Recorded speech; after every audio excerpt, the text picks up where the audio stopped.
Why is it when you need to train for a race that your foot starts hurting? I don't know if you're like me, but I'm telling you, every time I sign up for a race and start a new training program, one of my feet starts hurting.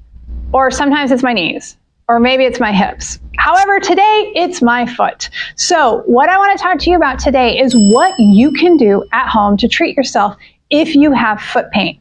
Now we're going to talk through the biomechanics of all of that. I'm going to tell you what happened to me and share my story, what I've been doing to treat it. That's in part 1 of this video.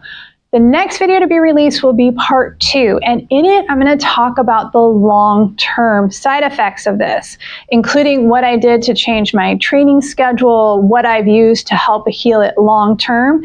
Because the thing is, when you have a foot problem, you can treat it and get rid of the initial injury, but you still have to manage the swelling. Now, this is true in absolutely every area of your body, but your feet are the furthest area from your heart, so it takes much longer. So if you watch this video, you use this technique, and then you find, well, yeah, it solved that problem, but it caused another problem because now I have all this inflammation in my body, then that actually means you did it right. Because now your body is actually trying to heal that area, which is a totally normal reaction. But let's get into today's video about what to do if you have pain right on the top of your foot.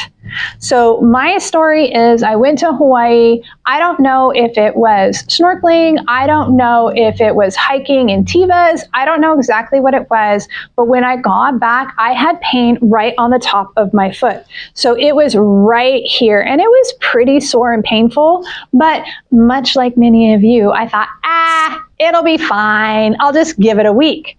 Well, I'm a physical therapist. I work on my feet 40 hours a week, and all of that standing shoved into shoes that probably weren't the best to be wearing at that particular time caused a lot of pain. So I went running the next weekend and did my usual 10-mile Saturday morning run, and when I got home, my foot was on fire.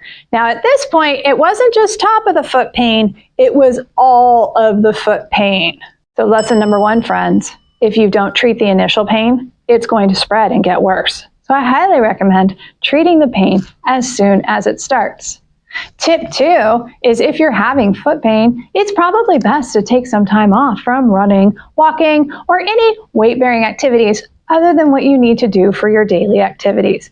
I understand I still have to stand for work. I still have to walk up and down the stairs to get to my job.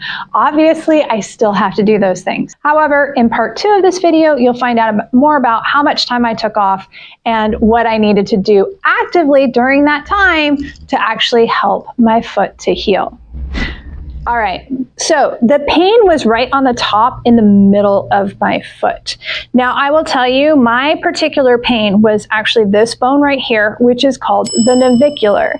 I know it's a navicular because when I touched it, it hurt. And the tendon that ran across it was very, very painful. In fact, because I put it in shoes that probably weren't the best to be wearing for the entire week, it got really swollen and red. However, when I first noticed the pain starting, even before it got swollen and red, if I put my feet side by side, I would see that this particular bone on my right foot, which it is actually my right foot that's injured, was higher than this particular bone on my left foot. So that's what I'm going to have you do right now, is take off your shoes and socks, put your feet side by side, and see, do I see any areas of redness? Do I see any areas of swelling? How do the bones look from side to side? Now, because that navicular was elevated compared to the other side, it was putting more stress on the tendons. There's tons of tendons in our feet, and they get really easily irritated and stay irritated for a prolonged period of time. Why? Because tendons do not have great blood supply. So tendons attach muscle to bone, and muscles have great blood supply because they're muscles and they contract and they relax. However, tendons do not have great blood supply, and that also becomes super important when we're talking about healing, which we'll cover in part 2 of this video. So, if you have an inflamed tendon, do you want to work on it? Well, chances are no, probably not. And the reason why is that tendons do not have good blood flow, which means they're not going to heal very easily if you treat them directly. So what I would recommend, if you have a tendon issue, and this goes for a tendon issue anywhere in your body, instead of treating the foot or the tendon directly, find the muscle belly that it attaches into. Chances are good if the tendon's irritated, the muscle belly is also irritated, you can work on that area and then you can get a release there. But there's good blood flow there, so it helps it to heal, which then takes stress off of the tendon.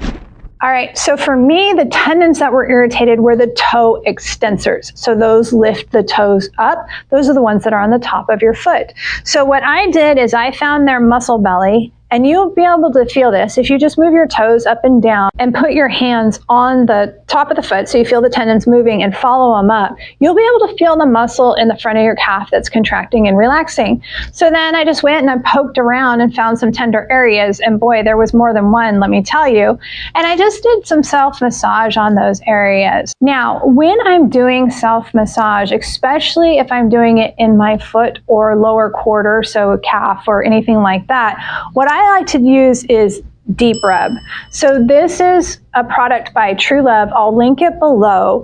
It's basically like Icy Hot or BioFreeze, but it's all natural products. Now, I don't like to put a lot of chemicals on my body, which is why I love Deep Rub. So you get that healing component of some of those other products, but you don't get any of the chemicals. Again, I'll drop a link below. I feel like it's been very helpful for me in my healing. Feel free to check it out. All right, so once I relieved the muscle tension with the Deep Rub and doing some massage on that specific area, I had to deal with the fact that I had a joint issue.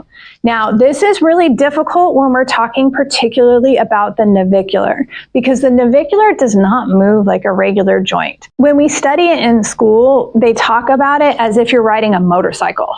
So it kind of goes up and down, which is different than a lot of joints which move more in one plane. But it makes it very difficult because I can't exactly wrap my hand around my foot and be able to do that. So what I did instead, since it was sticking up, I'm going to push it down. So I put my foot on the floor, I grabbed kind of on top of it. So I grabbed it on top of that navicular bone right there, and then I just pushed down on it. Now, it is a bit of a primitive technique, but you have to come up with a technique that works for you.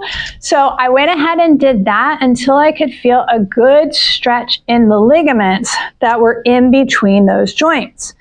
Now you're going to hold that for about 5 to 10 seconds and then release. Now, the other thing that I happen to know, because I'm a physical therapist, is that if the navicular is tight and not moving correctly, chances are that the cuboid is also a problem too. Now, the cuboid is easier to treat from this side. So if you're treating it from the dorsal side of the foot or the part that's on the ground. So to treat that side, what I do is I take a racquetball and I put it underneath here. Now this is the tricky part, friends. Racquetballs are bigger than this bone right here. And we don't want to be moving the navicular because that's the one that's a problem in the first place. So you kind of have to stick the racquetball up in there as if you're going kind of off the side of your foot. So then I push my foot down on the racquetball to try to get that cuboid to get back into place. Went back to the navicular, pushed it down. Back to the cuboid, pushed it up. Back to the navicular, pushed it down. Back to the cuboid, pushed it up. I know, it's not a very scientific formula, but you know what? It's all I was able to do for myself. And I gotta tell you, I got that joint moving. So now, tendons feeling better because muscle belly's been released. Joints moving better.